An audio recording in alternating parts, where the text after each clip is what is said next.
Our second story out front, bucking the establishment. Fed up after the Republican Party's lost in the election, especially among minorities and younger voters, some members of the GOP are pushing former Republican Congressman J.C. Watts to run for party chairman. But a lot of people in the party don't seem too hot on the idea. An influential RNC member tells our Peter Hamby he'd have no prayer.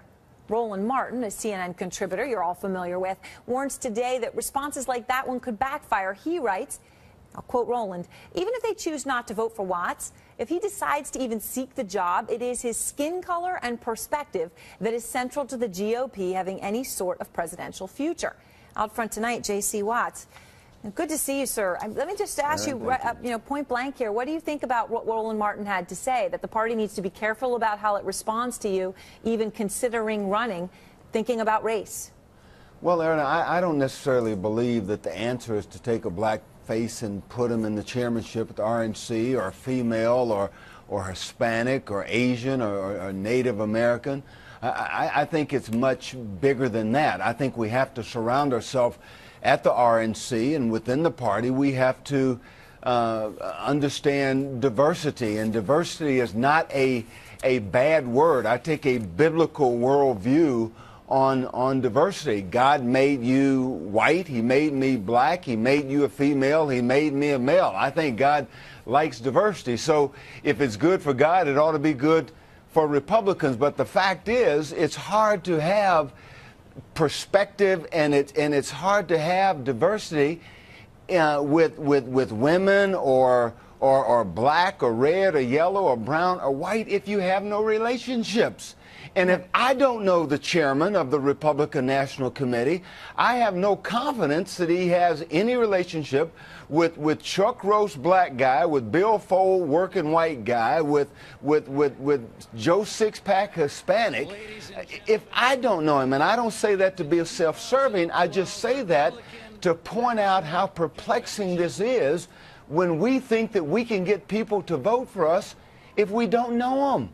Yeah, well, J.C., let's look at your bio. You were a member of Congress from Oklahoma for 8 years. You were elected chairman of the House Republican Conference. That's the fourth-ranking leadership position. And now you're the chairman of a communications and public affairs company. So, you've had a long history in the Republican Party and as a manager. And our Peter Hamby, our reporter who covers this, he reported this about what the news of you running for RNC chair was greeted with in the Republican Party. I want to quote this and get your response. He said it was met with a mix of, quote, skepticism, disbelief, and even a hint of ridicule. How does that make you feel? Do you think that that is racially driven? Well, Aaron, I don't. I think this. I think every single Republican ought to be concerned the fact that we've gotten our heads handed to us in 2008 and 2012. I am speaking up as a concerned Republican. And one of the things in politics, Aaron, we like to grade our own test. And if you grade your own test, you know what happens? You get an A. You A. always give yourself a good grade.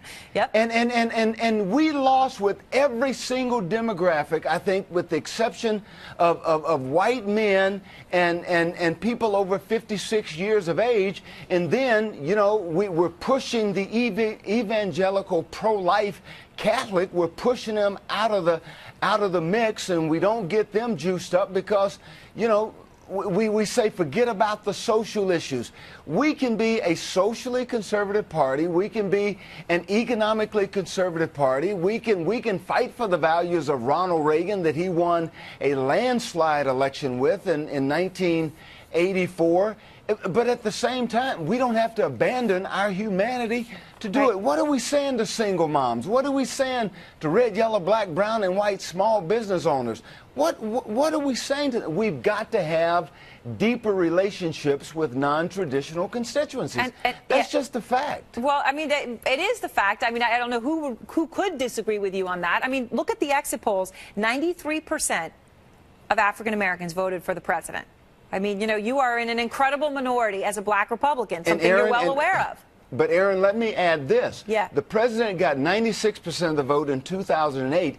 He got 93% in 2012. He lost 3 points. And I think he lost those 3 points, in my opinion, because I'll have to, fact check this, but I would submit to you he probably lost those 3 points because of his position on marriage. But those 3 points didn't go to Mitt Romney or Republicans because those 3 points said, we don't know Republicans. We don't have relationships with them. So we'll just stay home. I submit to you they probably stayed home. They didn't vote for Republicans.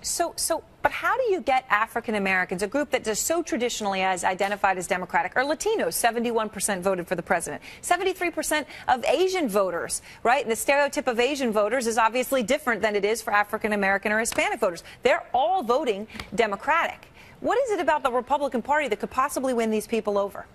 Well, Aaron, the fact is, and I've said this publicly before, I don't allow the Republican Party to lead me on issues that I thought were important to the black community. And that's not to say that the black community agree with me on everything, but I tell you what, when I was in Congress, I wanted historical black colleges and universities to have a seat at the Republican table. So I had conferences every year for them. I wanted black small business owners, white small business owners, Latino small business owners to have access and relationships to the Department of Defense, its federal agencies, to understanding the contracting process.